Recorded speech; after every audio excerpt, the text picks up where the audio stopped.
Abi yok, nefret ediyorum bu adamdan ya. Vallahi gına geldi. Bittim ben yani, var ya. Ya o beni evlatlıktan reddedecek ya ben onu babalıktan reddedeceğim. Yok ben ne yapacağımı biliyorum. Ben eşcinsel olacağım abi. Tamam, hadi.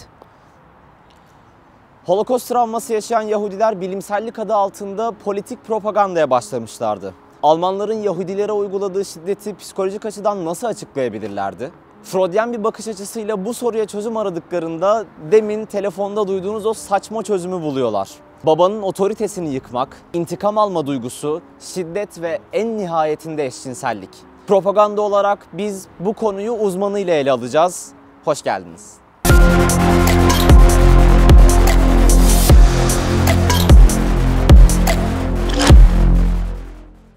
Psikiyatrist doktor Mustafa Merter'le beraberiz. Hekaton'la Son Tango kitabının şu anda lansmanındayız ve hocamızın aslında tam girişini yaptığım o baba otoritesinin kasıtlı olarak yıkılması, işte nefret, Holocaust'tan gelen o travmatik durum ve en nihayetinde eşcinselliğe giden yolla alakalı. Hocam kitapta tafsilatlı bir bölümü de var. Sizden böyle detaylıca başından sonuna dinlemek isteriz burayı. Eyvallah. Şimdi şeyi anlamamız lazım. Bir an için Türk Müslüman olduğumuzu unutalım ve 2. Dünya Savaşı'nda bir Yahudi olduğumuzu düşünelim. Ya biz onların çocuklarıyız veyahut biz yaşadık. Toplama kamplarında çıkmış bir insan. Falan empatiyle yaklaşmamız lazım. Hakikaten böyle bir şey, işte rivayetlere göre 6 milyon vesaire. Nasıl bir insanlık bu kadar insanı çocuk, kadın, yaşlı demeden kapatır ve bunu yapar? Bunu çözmeye çalışıyorlar, anlamaya çalışıyorlar. Mesela sosyolog Hannah Arendt İsrail'e gidiyor. Eichmann vardı bir zamanlar. Arjantin'de yakalamışlardı. Eichmann bu toplama kamplarından bir tanesinin müdürü. Hannah Arendt diyor ki, Amerikalı sosyolog, ben karşıma bir canavar çıkacak zannettim. Sıradan bir bürokrat çıktı karşıma diyor. Böyle kel kafalı, böyle bir bürokrat. Anlamaya çalıştım. İnsanların içinde bu kadar öfke, ya bu adam bunları nasıl yaptı? Soru işareti bu. Bu niye oluyor? Anlamaya çalıştıktan sonra peki bunu nasıl engelleriz? Şimdi bu işin yanında bir intikam şeyi var. Ben bunun intikamın o kadar ağır bastığını zannetmiyorum. Daha ziyade bir daha asla böyle bir şey nasıl bizim başımıza gelmez. Ben Yahudi olsaydım aynı şeyi ben de düşünürdüm. Unutulan soykırım tekrarlanır. Yani zaten sadece bu Almanya'da olmamıştır. Pogromlar Rusya'da vardır, Polonya'da vardır. İspanya'dakiler kaçıp bize gelmişlerdir. Tabataist dediklerimiz. Yani tarih boyunca hep böyle bir izole olmuş, takibe uğramış bir azınlık. Bunun nedenlerini bir şekilde şimdi onu yapmayalım. Onların da sorumluluğu var bu şeyde. Biz üstün insanlarız, biz seçilmiş halkız, yerlerine göre seçilmişiz vesaire gibi. Onları bırakıyorum bir tarafa şimdi. O önemli değil. Peki ne yapmamız lazım? Freudian psikanalizden hareketle diyorlar ki ancak öfke düzeyi çok yüksek bir toplum bunu yapabilir. Bu öfke nereden geldi? Ellerinde ne var? Freudian teori var. Nedir Freudian teoride öfkenin kaynağı? Erkek çocuğun Ödipus kompleksinden hareketle anneyle birlik olmak istemesi ama babanın engel olması. Babaya yönelik bir öfke var. Diyorlar ki öfke çekirdek ailede burada doğuyor. Erkek çocuktaki öfke. Peki bu öfke babaya karşı yönlendiremediği zaman ne oluyor? Yer değiştiriyor. Bu psikolojik bir savunma mekanizmasıdır. Yer değiştirir. Neye benzer biliyor musun? Evde hanımına kızan bir iş adamının gidip sekreterini azarlamasına benzer. Yer değiştirme denir buna. Farklı bir yere yansıyor. Farklı bir yere yansıyor. Ve diyor bu sebepten dolayı bize yansıdı. Peki ne yapalım? Ne yapmamız lazım? Otoriteyi bir şekilde silersek bu iş bir daha olmaz diyorlar. Bak Erich Fromm'un mesela birçok kitabını belki okumuşsundur. Sevginin Gücü vesaire gibi kitapları vardır. Kitaplardan bir tanesinde Erich Fromm der ki, Erich Fromm büyük Amerikalı sosyolog, otoriter aile sistemini, yani bizim bildiğimiz peder-şahi babanın otoritesine olan sistemi sadomasoşist sistem diye tanımlar. Yani benim babamın dediğini yapmam, benim sadizm. Sadist demek acı çekmekten zevk almak. Bak. Peki bu nereden kaynaklanıyor? 2. Dünya Savaşı'ndan sonra Amerika'ya göç eden çoğu Frankfurt ekolü mensubu olan sosyologlar ve psikologlar Amerika'ya göç edenlerin kurduğu bir proje.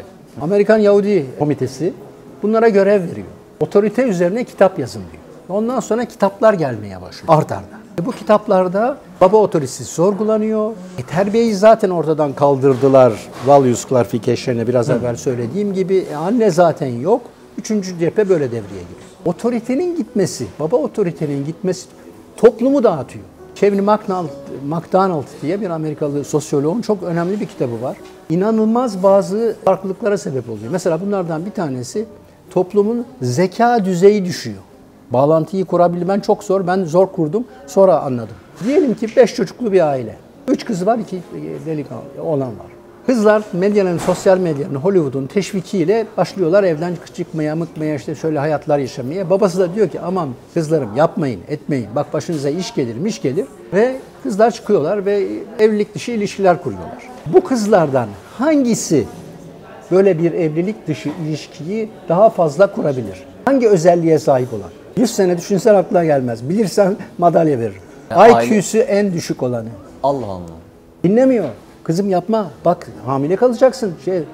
Ve bu şekilde gayrimeşru ilişkilerin artmasıyla ve bunlara IQ düzeyi düşüyor toplumun. Yani baba otoritesinin direkt IQ, zeka düzeyiyle bir ilişkisi var. Kevin McDonald'ın kitabında bunu okuyorsun. Yani otoritenin kalkması toplumu dağıtıyor. Bugün Amerika'da sokaklarda gördüğünüz, San Francisco'da, şurada, burada gençlerin hali, harabe haline gelmiş gençler. İşte bundan kaynaklanıyor. Baba otoritesi gitti, terbiye ortadan kalktı, anne yok. Dolayısıyla çok ince hazırlanmış, çok hınzırca hazırlanmış bir projenin ortasındayız. Peki hocam bununla ne amaçlanıyor? Bir daha böyle bir şey asla başımıza gelmez. İnsanlığı yeniden yapılandırırsak, açık açık söylüyor Judith Butler, bizim diyor amacımız diyor LGBT falan değil, insanlığı yeniden yapılandırmak diyor. Recreation of Humanity diyor, okuyun yahu. Yani gender teorisi dediğin zaman cinsiyetsiz toplum, İstanbul Sözleşmesi. Onun başındaki kişilerden bir tanesi, onun kurmaylarından bir tanesi açık açık söylüyor. Cürete bak. Bunun bir gün kendilerine de zarar vereceğini düşünmüyorlar mı peki? Sonuçta toplumsa bu toplumda paydaş olarak onlar da var. Tabii. Bindiği dalı kesmek diye bir tabir vardır bizde. Evet. Onu göze alıyorlar anladığım kadarıyla. Bir de o bahsettiğiniz sanırım Kaliforniya etkisi hocam. Bana dokunmayan yılan bin yaşasın gibi. Benim çevremde olmasın, biraz uzakta olsun da ne olursa olsun şeyiyle mi bu yani? Tabii şimdi burada Yahudi cemaatini tek olarak onların arasında bunun farkında olanlardan, buna karşı çıkan çok insan var. Evet. Büyük çoğunluğu da bunu desteklemiyordur. Ama sesleri çıkmıyor. Onların arasında kendi çocukları da kurban olmuş olanlar vardır. O da vardır. Ama işte böyle bir projeyle de karşı karşıyayız. Çünkü sizin kitapta da anlattığınız medya ellerinde, bütün küresel sermaye ellerinde. Her şey ellerinde, istedikleri gibi manipüle edip istedikleri gibi yönlendiriyorlar. Çok böyle ilginç şeylerden bir tanesi. Ben hayvanları çok sevdim. Askerdeyken, yedek subayken Ankara'da bir uçak fabrikasının doktoruydum. Fabrikanın yemekhanesinden yemek artıklarını toplar, nizamiye içindeki köpeklere dağıtırdım. Yani çok severim ben hayvanları. Konuşurum falan. Ama son 15 senedir gördüğümüz hayvan sevgisi aştığı şeyi aştı. Normal bir değil, tetiklenmiş bir şekilde. Çocuk arabalarında kedi köpek gezdirenler, efendime söyleyeyim. Ve işin fecaat tarafı, ya dünyada açlıktan ölen insanlar var. Şu kadar milyon insan açlıktan ölüyor. Ve şu kadar milyar dolar da kedi köpeklerin yemeğine değil, yok tuvalet malzemesi, yok şusu busu. Ne oldu? Biz tamamen mi delirdik? Delirtildik. Ya diyeceksin bunun neticesine, peki insan neslinin ürememesini, çünkü sevgi, muhabbet genç bir hanımın insan yavrusundan hayvana kaydırılırsa evlenmeyecek. Çünkü evlenmenin motivasyonlarından bir tanesi de çocuk sahibi olmak. Ah çocuğum olsun işte ne bileyim gibi. Yani çok ince hazırlanmış, çok hınzırca hazırlanmış bir projenin içindeyiz. İşte buna açıklık getirmeye çalışıyoruz. Çok teşekkür ediyoruz hocam. Biz de propagandanın bir bölümünde sizi ağırlamış olduk. Takipçilerimizden birisine de Hekaton'la Son Tango kitabını sizin imzanızla hediye etmiş olalım o zaman. İnşallah. Gazeteye abone olmayı unutmayın. Görüşmek üzere, hoşçakalın. Abi yok, nefret ediyorum bu adamdan ya. Vallahi gına geldi. Bittim ben yani var ya. Ya o beni evlatlıktan reddedecek ya ben onu babalıktan reddedeceğim. Yok ben ne yapacağımı biliyorum. Ben eşcinsel olacağım abi. Tamam hadi.